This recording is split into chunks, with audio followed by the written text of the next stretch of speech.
No stitches? Thank God. Well, I mean, why? You're so good at this. I'm so stretched You out. just don't.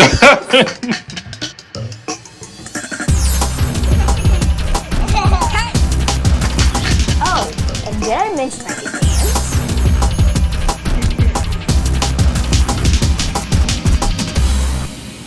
Little Daddy. Labor started at about 4 a.m. on the dot when my water broke. Obviously, I was asleep, dead to the world, and I felt like a little pop. Like I always describe my water breaking as like the sound a spigot makes when it's about to turn on, like when you like those little sprinklers. It's like a and then so I felt that. I don't know if that helps you, but I felt that. I felt the little pop. It was like a pop, and then a little trinkle, and I was like, so I like pushed Dave.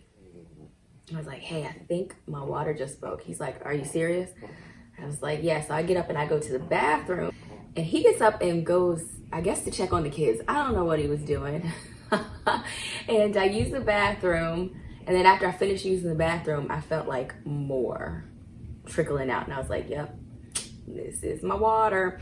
So I called Dave. Again, I don't know what he was doing. It took him a while to get to me. Meanwhile, I'm like dripping all over the bathroom floor, and I was like, I need a towel. So he brings me a towel, and then, is you okay? I remember feeling like I was about to faint. So I like got down on the floor. I'm lying on the floor with the towel between my legs like a diaper. He comes back and I tell him to get me some water. So he brings the water. I'm sipping on the water. The cat comes up to me and is like nudging me because he knew it was about to go down. And then I immediately grabbed my phone and I called my mom. Funny thing is, I called her before I went to bed, and I was like, I think tonight is the night, so put your phone on ring, because her phone is always on silent. And I was like, make sure your ringer is on so you can hear the phone ringing. But I have been saying that to her every night for 2 weeks. It's like the boy who cried wolf. She was like, whatever, girl. So I'm calling and calling and calling. Her phone is obviously not on. Well, the ringer is not on. So I'm like, oh my God. I call her husband. He's not answering. So I call her again, and she's still not answering. So I was like, let me go ahead and call the hospital, let them know it's time for me to come in. So I called my doctor's office, and they're like, yeah, nobody's on call, so just head to the hospital. And I was like, great. So I called my mom back, and either she finally picked up or she called me back. I don't remember, but finally got in touch with her, and she's like, all right, I'm on my way. And Dave is like getting stuff to the car, trying to get the bags and the car seat and all that, because we didn't want to ride around with that stuff in the car, because we need all the space in the car we can get.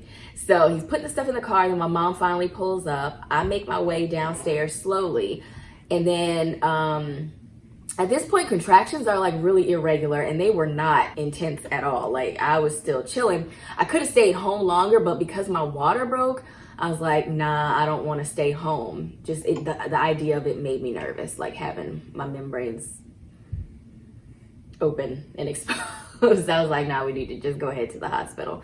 But my mom was like, I really don't think you should go yet. Like, you should wait it out just a little longer. And I didn't want to because my water was already broken. So before we head out the door, I was like, hold on, I got to use the bathroom. I get in there.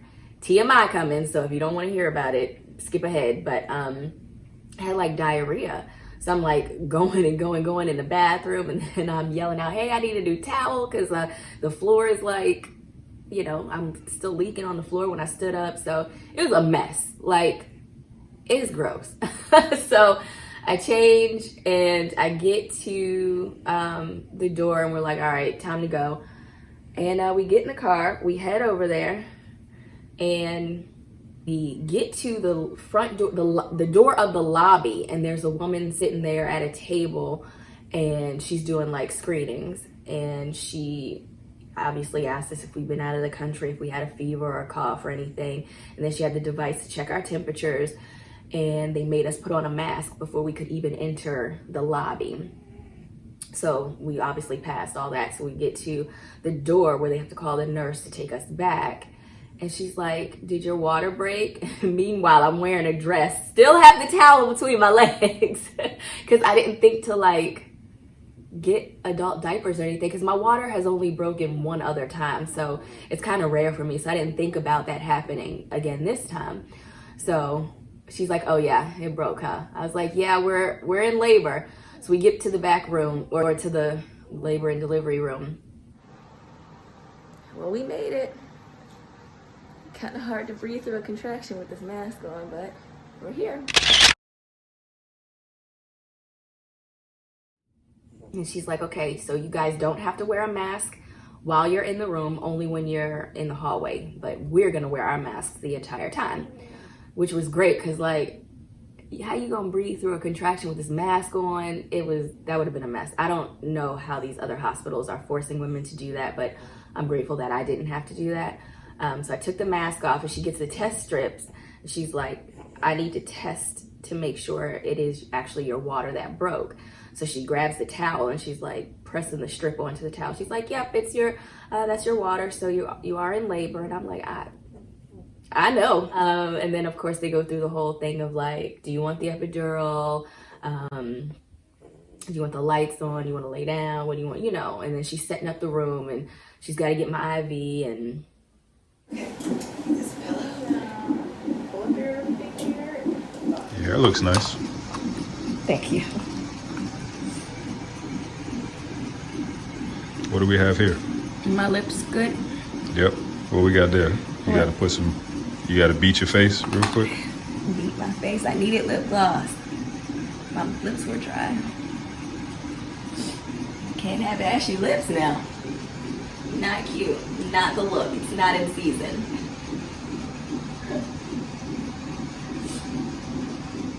And I was like, yeah, y'all need to call my doctor because he needs to come.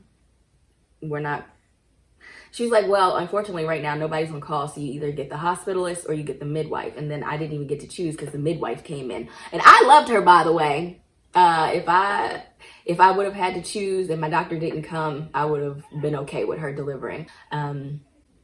So she comes in and she's like, how big do you think the baby is? And I was like, no one has ever asked me that. And she's like, well, you're the one carrying it, so you should know, right? You should have an idea. You think it's 8 pounds?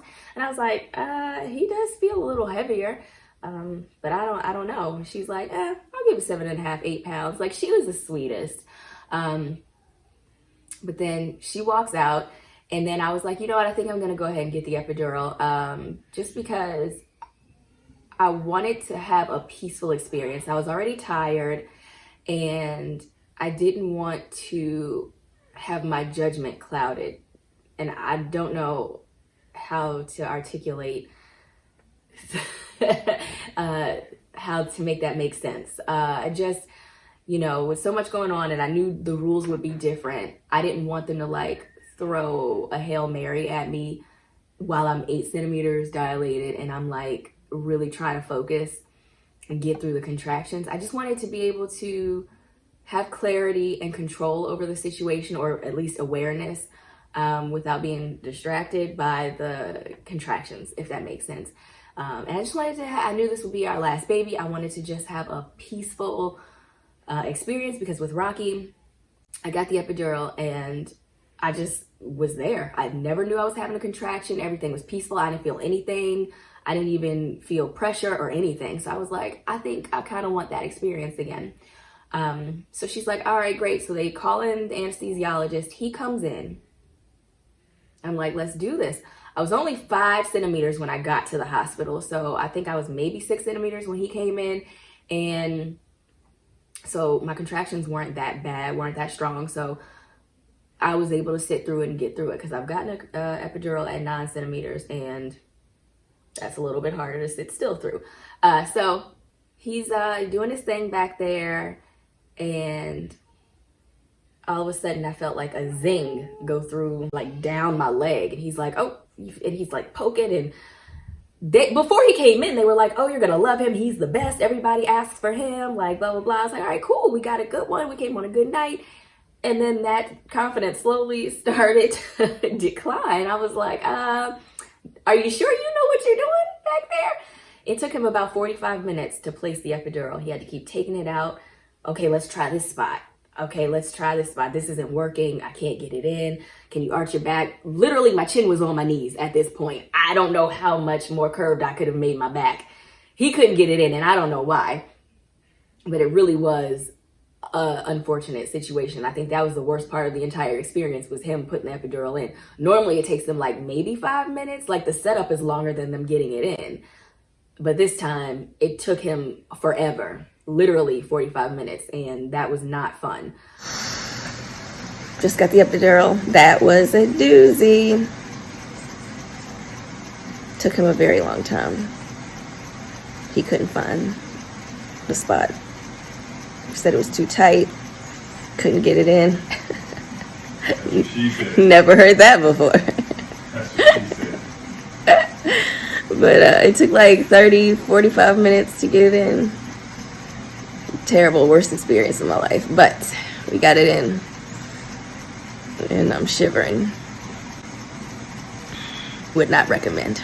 And then afterwards he apologized, and he's like, you know, on paper, you're an ideal candidate for an epidural. You're slim, like I can see your bones, it looks like, but he's like, I just couldn't figure it out. So he's like, I apologize for that. And then he stayed with me for like 30 minutes just to monitor my blood pressure and make sure everything was okay after it was administered. But it was brutal. But he was the sweetest guy, and I could tell, you know, he felt bad, and I mean, he did what he could do. Anyway, after that, I still felt my contractions though. Like, I maybe got a bit of peace for like an hour, but then it wore off very quickly, which was very confusing to me because, like I said, with Rocky, I didn't feel anything. Even when it was time to push, they came in the room, they were like, do you feel his head like it's coming out? I was like, no, I don't feel anything. No pressure, nothing. This time, I still felt pressure with every contraction. It just wasn't like an uncomfortable, painful contraction. I just felt the pressure, which it was weird to me. I was like, what did y'all do?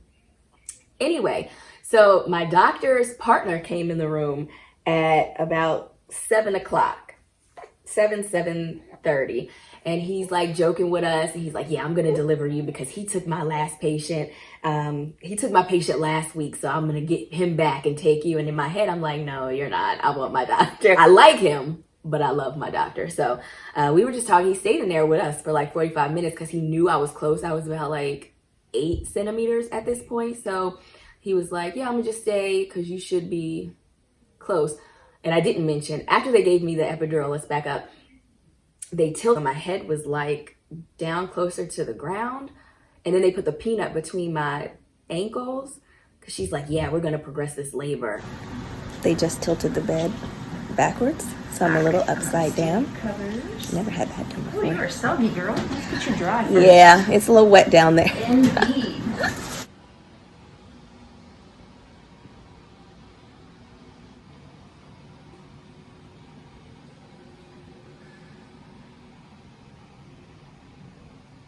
And I was like, first of all, I don't like the peanuts, so that didn't last. I was like, yeah, this gotta go. And then they raised me back up, and the doctor checked me, and he's like, oh, you're about 8.5, 9. So I'm gonna run over and see a couple patients at the practice, and then I'll be back to deliver you. And in my head, I was like, no, you're not. But okay, see you later. He walks out. 10 minutes later, my doctor walks in. I was like, I knew you would make it on time. He always does. Like, he wasn't on call at that hospital. And so he always, and that usually is the case every time I go into labor, I pick the wrong hospital, but he came to deliver me. Then afterwards he had to go across town to be at his hospital that he was on call at. But he walks in, and then I immediately just felt like this sense of relief, like, okay, I got my doctor, we're good. So he checked me. He's like, all right, I'm gonna go get a cup of coffee. I'll be right back. He leaves, and my nurse goes, well, now I don't know which doctor to call to deliver you. I was like, my doctor? What you mean?